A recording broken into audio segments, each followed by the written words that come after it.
കർത്താവേ, അങ്ങയുടെ മക്കളെ ഈ സമയത്ത് ഈ ദിവസം തന്നതിനെ ഓർത്ത് നന്ദി പറഞ്ഞുകൊണ്ട് അങ്ങയുടെ നാമത്തിൽ ആശീർവദിക്കുന്നു. കർത്താവേ, നിന്റെ ഉന്നതമായ നാമത്തെ മഹത്വപ്പെടുത്തണമേ. കർത്താവേ, സഭയിലുള്ള സാന്നിധ്യം പ്രകടമാക്കണമേ. കർത്താവേ, 38 വർഷം ഞാൻ അർപ്പിച്ച കൃപാനയുടെ യോഗ്യതയാൽ കൃപാസ്ഥാനത്താറെ ജീവനോടെ പ്രത്യക്ഷപ്പെട്ട പരിശുദ്ധ അമ്മയുടെ മാധ്യസ്ഥതയിലെ കർത്താവിൻ്റെ ഉന്നതമായ നാമത്തിലെ കൃപാസ്ഥാനത്താറെ നടന്ന 10,000-കണക്കിന് ആരാധനയുടെ അടിസ്ഥാനത്തിലും അധികാരത്തിലും ആധാരത്തിലും കർത്താവിൻ്റെ നാമത്തിൽ പ്രാർത്ഥിക്കുന്നു.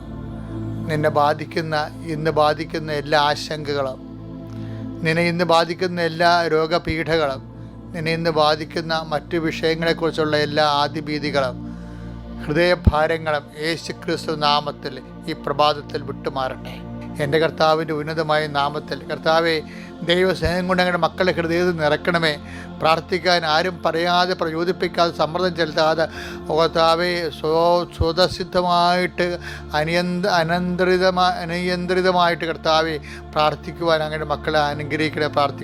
പ്രാർത്ഥിക്കുമ്പോൾ അവർക്ക് സന്തോഷം തോന്നുന്ന കർത്താവെ, പ്രാർത്ഥിക്കുമ്പോൾ അവർക്ക് പ്രത്യാശ തോന്നുന്ന കർത്താവെ, പ്രാർത്ഥിക്കുമ്പോൾ ദൈവസ്നേഹം അവരുടെ ഹൃദയത്തിൽ പൂത്തുലയാൻ വേണ്ടി മാത്രം പ്രാർത്ഥന വരപ്രസാദത്താൽ മക്കളെ നിറയ്ക്കണമെന്ന് പ്രാർത്ഥിക്കുന്നു.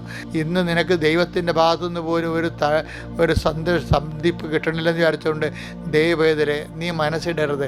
കാര്യം നിനക്ക് ദൈവം അനുഗ്രഹത്തിൻ്റെ ഒരു ദിവസം, നിന്നോട് കൃതജ്ഞത അർപ്പിക്കാൻ വേണ്ടി മാത്രം ദൈവം ഒരു സമയം മണിക്കൂർ എണ്ണി വെച്ചിട്ടുണ്ട്. ദൈവത്തെ അവിശ്വസിക്കരുത്, ദൈവത്തെ അവഗണിക്കുകയും ചെയ്യരുത്, ദൈവത്തെ ഒരിക്കലും നമ്മൾ അണ്ടർ എസ്റ്റിമേറ്റ് ചെയ്യരുത്. അത് ന്യൂനീകരിച്ച് കൊണ്ട് ദൈവത്തെക്കുറിച്ചൊരു കണക്കെടുപ്പ് നടത്തരുത്. മറിച്ച് എൻ്റെ കർത്താവ്, നീ ധൈര്യമുള്ളവരായിരിക്കണം, ആത്മധൈര്യമുള്ള വ്യക്തിയായിരിക്കണം. കാര്യം എൻ്റെ കർത്താവ് എപ്പോഴായാലും ഏത് മണിക്കൂറായി എന്നെ സംരക്ഷിക്കും. അവൻ്റെ നിർമ്മലനെ അഴിഞ്ഞു പോകാൻ അനുവദിക്കത്തില്ലെന്നുള്ള ദൈവത്തിൻ്റെ വചനമാണെങ്കിൽ ഞാൻ ദൈവത്തെ സ്നേഹിക്കുകയും ദൈവത്തെ ആശ്രയിക്കുകയും ചെയ്യുന്ന നിന്നെയും കർത്താവിനെ അഴിയാൻ അനുവദിക്കത്തില്ല. നിൻ്റെ അഴിച്ചിലുകളെല്ലാം കർത്താവ് പുനരുദ്ധരിക്കുകയും കർത്താവിൻ്റെ വചനങ്ങളിലുണ്ട് നിന്നെ ഞാൻ പുനരുദ്ധരിക്കുമെന്ന്.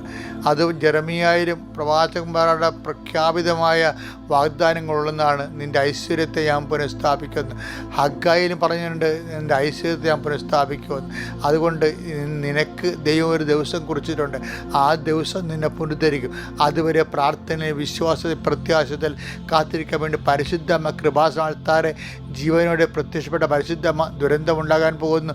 പ്രാർത്ഥിക്കണമെന്ന് ജാഗ്രത നൽകിയ പരിശുദ്ധ അമ്മ ആ പ്രത്യക്ഷഗണത്തിൻ്റെ അടിസ്ഥാനത്തിൽ ആശ്രയിച്ച് വിശ്വസിച്ച് മുന്നേറുന്ന നിനക്ക് വേണ്ടി കുറിച്ചിരിക്കേണ്ട ദിവസം എത്രയും വേഗം ചുരുക്കപ്പെടാൻ വേണ്ടി അമ്മ നിനക്ക് വേണ്ടി മധ്യസ്ഥ പ്രാർത്ഥിക്കുന്ന സമയമാണ്.